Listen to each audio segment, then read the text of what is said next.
regreso en Cátedra Médica. En el día de hoy vamos a hablar de riñón, a propósito de que ayer, 14 de marzo, se conmemoró el Día Mundial del Riñón. Así que vamos a estar conversando con la doctora Aimé Camaño y con la doctora Maday Perdomo, hablando sobre las enfermedades renales, lo que usted debe tomar en cuenta para que cuide la salud de su riñón, los procesos que se agotan para los trasplantes renales, toda esa información servida hoy aquí en Cátedra Médica. Si usted necesita comunicarse con nosotros, si necesita hacer una consulta con las doctoras que nos acompañan en el día de hoy, pues tiene toda la libertad.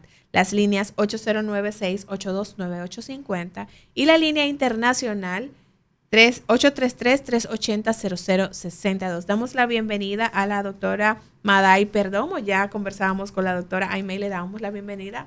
Pues ahora recibimos ya aquí en cabina a la doctora Perdomo. Buenos días. Muy buenos días, mi amor. Gracias y gracias por la invitación. Gracias a usted por venir a colaborar con el pueblo dominicano, llevándole educación en salud, que es tan importante. Así es, y sobre todo con el día de ayer. En el día de ayer estábamos celebrando el Día Internacional del Riñón, el segundo jueves de cada marzo. Es decir, todo este mes de marzo, los nefrólogos estamos en mes de aniversario. Sí, es importante eso, que la gente sepa que pese a que hay un día para conmemorar, pues es importante que usted cuide de su riñón durante todo el año. Por eso aquí en Cátedra Médica tenemos el compromiso de cada cierto tiempo hablar sobre nefrología para que usted aprenda a cuidarse y no deje a que aparezcan manifestaciones o que ya su salud esté complicada para ir en busca de la atención con un especialista. Y hoy hablando de enfermedades renales, doctora, sería importante partir desde cuáles son las principales enfermedades renales que están padeciendo los dominicanos, que es lo que nos compete aquí, República Dominicana. Vamos primero a definir lo que es la enfermedad renal crónica. Se habla del deterioro progresivo y lento del riñón, de la función del riñón. ¿Cuáles son las enfermedades que más causan? Es lo mismo que la epidemiología a nivel mundial. Nefropatía diabética, es decir, el daño que produce la diabetes en el riñón, la hipertensión arterial, la poliquistosis renal, es decir, quistes en los riñones, de los dos riñones de manera hereditaria. La preeclampsia, estas mujeres que hacen presión alta en el embarazo que dañan los riñones, y el uso de sustancias, sobre todo AINES, o que son los antiinflamatorios no esteroideos, o el abuso de algunas sustancias que son tóxicas para el riñón. Que cabe destacar, doctora, que con los AINES la gente los consume así. Me duele la cabeza. Así mismo es. Son medicamentos que se venden en los colmados sin ningún tipo de control del ministerio, y sobre todo el dominicano tiene a automedicarse o medicar al vecino o al amigo. Es decir, me estoy tomando esto. Tómate eso. Y sobre todo también el consumo de ciertos tés, que la gente, eso también tiene toxicidad. Realmente en cuanto a los tés, son más hepatotóxicos, es decir, los tés son más, dañan más el hígado que al riñón, pero hay muchísimas sustancias que se están usando, inclusive para nosotros para los jóvenes, el uso del vape, de los cigarrillos electrónicos, el uso de la juca, produce algo que nosotros llamamos nefritis intersticial, que es el daño intrínseco dentro del parénquima renal, se inflama el riñón. Otra cosa que veo mucho en la consulta en los últimos días es el abuso de creatín, de la creatinina. Las proteínas y todo eso que la gente... que están tomando estos jóvenes para ponerse bellos y buen mozos. En la consulta vemos muchísimo daño agudo en estos pacientes. Se deshidratan y aparte de todo el aumento del consumo de proteínas de alto peso, valor biológico para el riñón muy pesado. Estamos viendo mucha cantidad. Esto es importante porque a veces la gente toma decisiones y lleva estilos de vida que a la larga pues le van a pasar la factura. Y por eso es la intención que tenemos aquí en cada oportunidad, de poder orientar a la gente de qué cosas no hacer para evitar entonces complicaciones y terminar gestionando un trasplante de riñón porque no se cuidó adecuadamente cuando así debía hacerlo. Entonces, ya planteadas cuáles son esas principales enfermedades y algunas de las razones, hablaba de diabetes, hipertensión, consumo de ciertos fármacos, de proteínas, suplementos, el preeclampsia, la poliquistosis renal. Exacto. Entonces, el lupus. Regularmente, y usted escucha mucho a la gente de su alrededor que, bueno, me mandaron a hacer una sonografía abdominal y tengo piedrecitas en los riñones, pero es una piedrecita, eso se sale fácil, es muy común ver eso en la gente. ¿Qué tanta complicación de salud puede traer el descuidar unas piedrecitas en el riñón y restarle la importancia quizás que requiere? Mira, maravillosamente tenemos 2 riñones y hay algo que se llama uropatía obstructiva.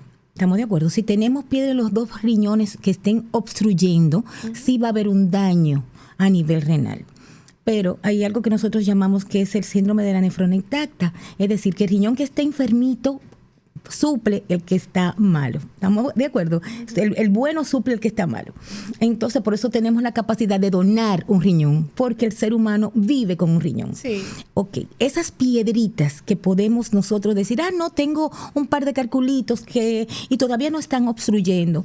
Un 90% de esas piedritas es producido por un proceso de deshidratación. Es decir, el paciente deja de tomar agua, se descuida con la ingesta de agua o está subhidratado. Entonces comienzan esas sustancias que debemos botar por el riñón, comienzan a acumularse y comienzan a solidificarse, ¿verdad? Entonces, estas piedritas pueden obstruir el riñón.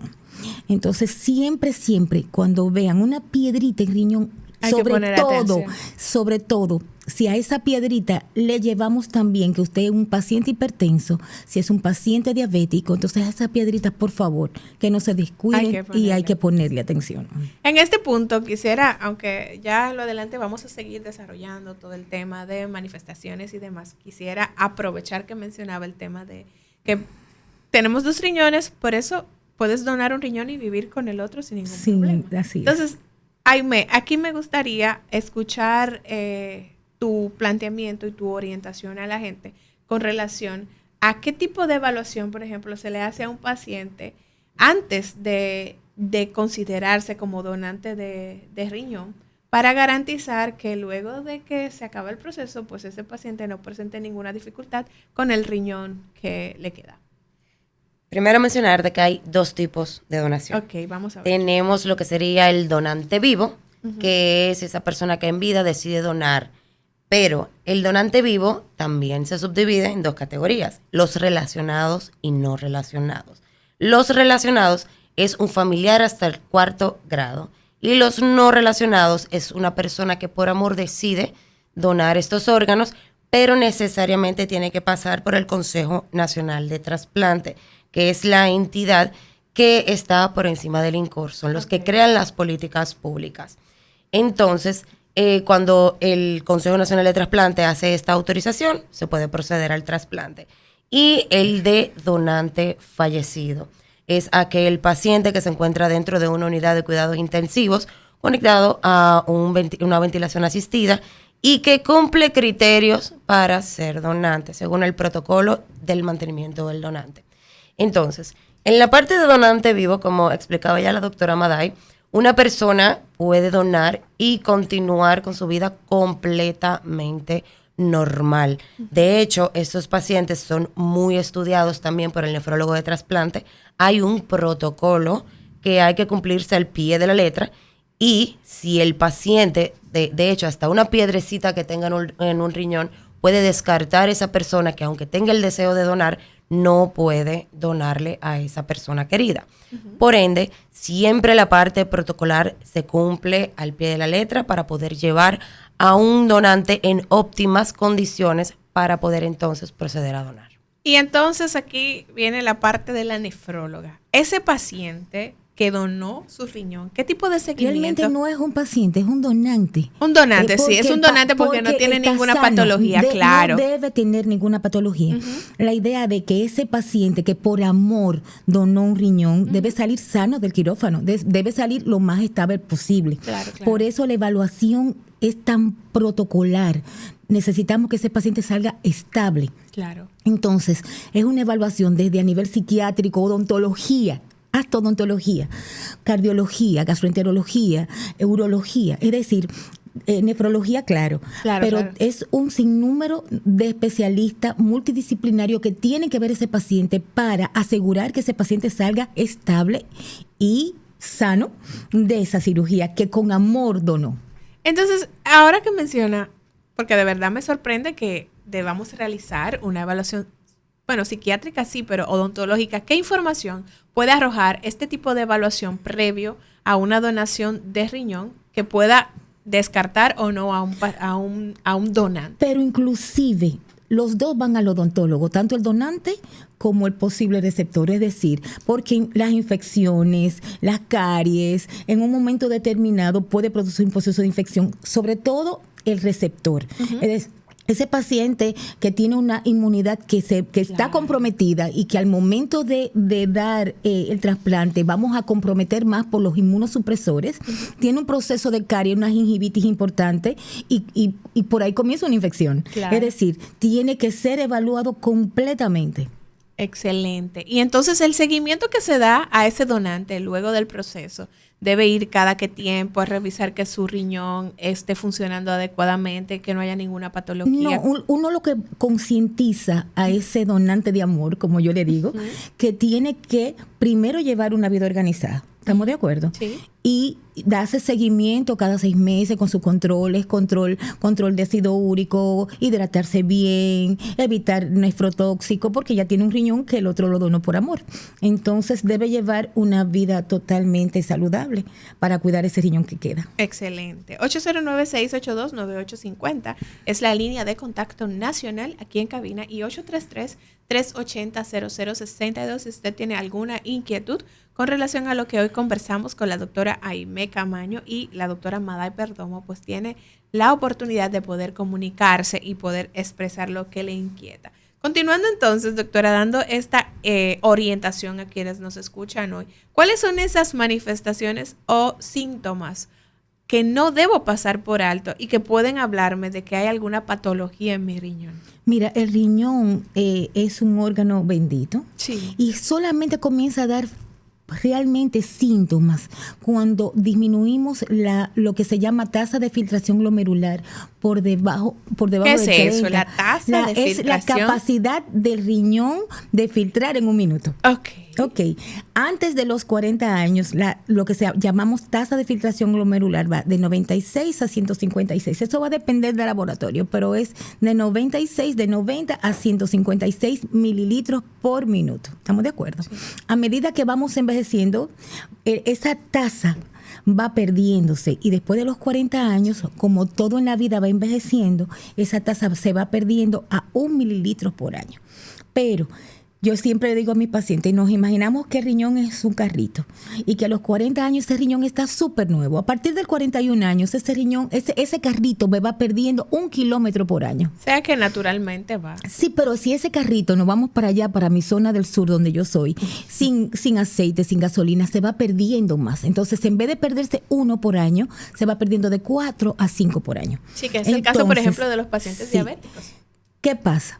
Que el riñón es tan bueno que solamente cuando ya le queda poquito comienzan a haber manifestaciones clínicas. Primero, manifestación clínica, a veces es esa orina en la noche. Y doctora, estoy orinando mucho de noche, pero yo no entiendo por qué usted me dice que mi riñón está enfermo, porque yo estoy orinando bien.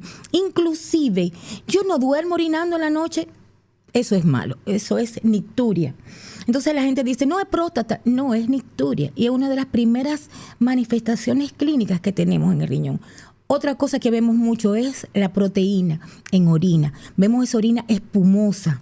¿Estamos de acuerdo? Uh-huh. Que es cuando el riñón va perdiendo la capacidad de retener esa albúmina que no debe salir por el riñón. Como tenemos a la albúmina baja, entonces comienzan a haber edema de miembros inferiores.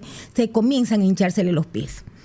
¿Estamos de acuerdo? Entonces ya vienen otras manifestaciones clínicas más importantes a medida que esa tasa de filtración glomerular disminuye, que es como las anemias, una anemia importante que no se sabe de dónde es y va al hematólogo, y es porque tenemos ya un daño renal, porque el riñón produce a nivel de un pedacito de su riñón que se llama mácula, una sustancia que se llama eritroproyetina.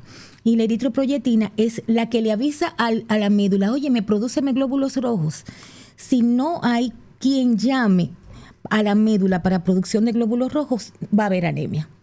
Entonces son muchas manifestaciones clínicas a veces que el paciente no se da cuenta o que no toma no se da cuenta.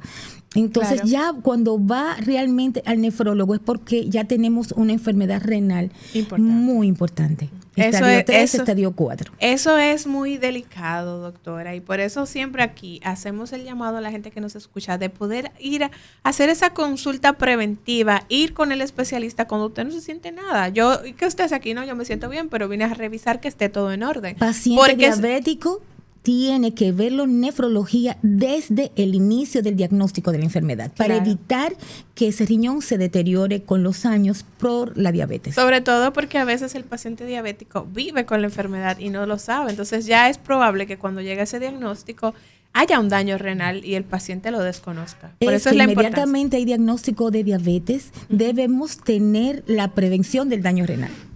Claro, bueno.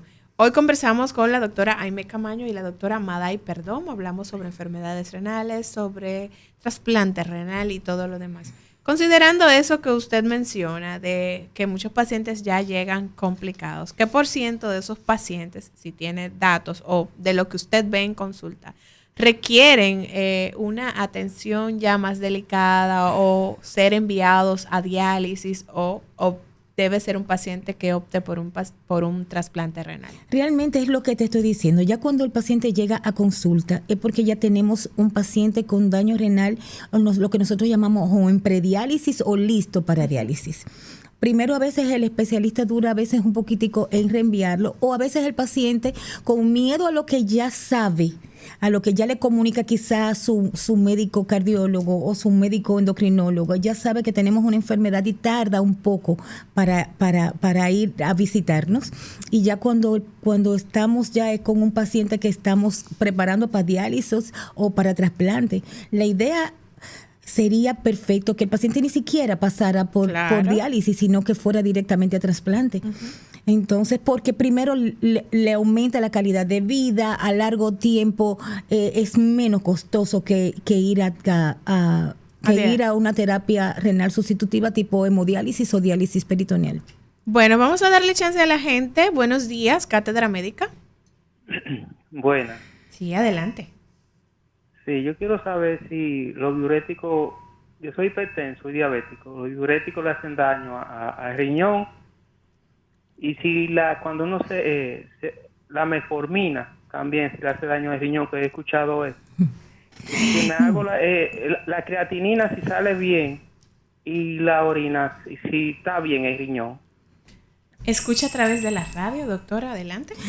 Excelente pregunta. Mira, la metformina realmente en los últimos estudios le teníamos mucho miedo, pero actualmente estamos retirando metformina cuando esa tasa de filtración glomerular está por debajo de 30%. Sí, no se quita, es decir, hemos visto ventaja de la metformina cuando está esa tasa por encima de 30%, por debajo de 30% se quita. Okay. En cuanto a los diuréticos nosotros los nefrólogos amamos los diuréticos, pero hay diuréticos que se utilizan para riñón sano. Es decir, hay varios tipos de diuréticos. Hay medicamentos, inclusive antihipertensivos, que tienen diurético. Pero ¿qué pasa? Que parte de esos diuréticos que tienen los antihipertensivos me suben un poquitico ácido úrico. La hidroclorotiazida, que lo vemos en muchas de las moléculas antihipertensivas, no lo utilizamos en pacientes con daño renal crónico. ¿Estamos de acuerdo? Porque por muchísimas razones. Me deteriora más el riñón, me aumentan los niveles de ácido úrico y se usa especialmente en riñón sano. Riñón enfermo, utilizamos los diuréticos de ASA, tipo furosemida, torsamida, misil, es decir, ese tipo de diuréticos, entonces sí lo utilizamos en pacientes con daño renal. Y realmente ese tipo de diuréticos no dañan riñón. Antes de abordar con Aimee el tema de la ley, me gustaría que pudiéramos detallar eso para que la gente sepa la ley 329-98, para que hablemos de qué trata. Me gustaría que orientara a la gente, porque la gente habla de que tomé mucha agua y por eso estoy orinando mucho. ¿Cuál es esa relación? Porque decía que ir mucho al baño puede ser una manifestación de que hay un daño renal. Entonces, no ir mucho al baño. Hablé acerca de la nicturia. O sea, de noche. Es de noche. Ajá. Pero si usted tiene una ingesta copiosa de agua, realmente el agua nosotros los nefrólogos lo calculamos por kilo de peso. Ok, vamos a ver, doctora. ¿Qué cantidad de agua debe tomar el ser humano normalmente debe beber 30 mililitros por kilo de peso. Así nos mantenemos en un balance hídrico normal. ¿Estamos de acuerdo? ¿Qué pasa? Que cuando nos sobrepasamos de agua, todo en exceso es malo. Si tú bebes mucha agua y tenemos una función renal buena, claro que tenemos que orinar más. Y eso no es malo. Malo es que tomemos mucha agua y que dejemos de orinar. Eso es peligroso. Okay. Pero si tenemos una gran ingesta de agua y así mismo usted debe orinar, es lo normal. Pero si usted toma buena cantidad de agua durante el día, pero pasa la noche orinando, tiene que ir a un especialista a vigilar. Excelente. Bueno, ahora vamos a darle paso a la doctora Almé Camaño para que podamos establecer ¿de qué habla la ley 329-98 y qué es lo que establece con relación al trasplante de órganos? Hoy hablamos específicamente de daño renal y trasplante renal, pero quisiéramos ver esta parte aquí de manera más amplia. La ley 329-98 tiene dentro de sí todo lo que es la regulación, el seguimiento, todo el manejo de lo que es el Programa Nacional de Donación y Trasplante, tanto de órganos, tejidos y células. Es muy importante saber que esta ley, este programa, está dentro del marco de la ley. También tiene lo que son las partes de venta o compra de órganos, que está completamente prohibido en nuestro país. Y tiene pago de multas y tiene cárcel para la persona, tanto la que compra como la que vende, ya que el programa siempre trata de llevar la equidad y que todo el mundo tenga un acceso al trasplante y una vida digna. Pues también habla sobre cuándo inicia el Instituto Nacional de Donación y Trasplante y el Consejo Nacional de Trasplante. Pero como ustedes pueden escuchar, esta ley data del año 98. Ya en varias ocasiones hemos intentado someterla para una modificación, ya que hay muchas nuevas cosas alrededor del mundo y en todos los demás programas de trasplante que necesitamos anexar a nuestra ley para poder seguir fortaleciéndola, así como sus reglamentos. En cuanto también a la parte normativa, algo muy importante para los pacientes renales es que existe una cobertura integral para el trasplante renal. Repita eso, por favor, doctor. Anteriormente, cuando nosotros cuestionábamos a los pacientes de diálisis o en terapia sustitutiva renal, en cualquiera de las modalidades, nos decían o que no sabían que en República Dominicana se realizaban trasplantes o que su médico no le había orientado sobre la posibilidad que podía tener para un trasplante, y como caso número 3, que entendían que si eran personas de escasos recursos no podían optar por este tipo de terapias, ya que entendían que era muy costosa. Pero en octubre del 2021, el Consejo Nacional de la Seguridad Social emite una resolución donde única y exclusivamente el trasplante renal tiene un grupo completo en el PDSS. Se llama Grupo 13. Anteriormente nosotros formábamos parte de lo que era el Grupo 9 de enfermedades de alto costo, pero al salir esta nueva resolución hace una cobertura integral. ¿Pero qué significa esto? Un paciente puede prepararse para trasplante, puede tener su donante vivo o su donante fallecido, puede tener el trasplante, el proceso con todo lo que conlleva, y el seguimiento post-trasplante, incluyendo dentro de todo lo que es la medicación inmunosupresora. También esta medicación inmunosupresora la obtienen a través del departamento de alto costo. Entonces, es importante que tengan pendiente que ya el factor económico no es un impedimento. Simple y llanamente, entender que todas las aseguradoras, desde SENASA subsidiada hasta el plan de cobertura más premium que pueda tener una persona, todos tienen un tope de hasta 3.5 millones de pesos con renovación anual. Y lo más importante y lo mejor que tiene esta cobertura integral es que solamente es un copago. Pero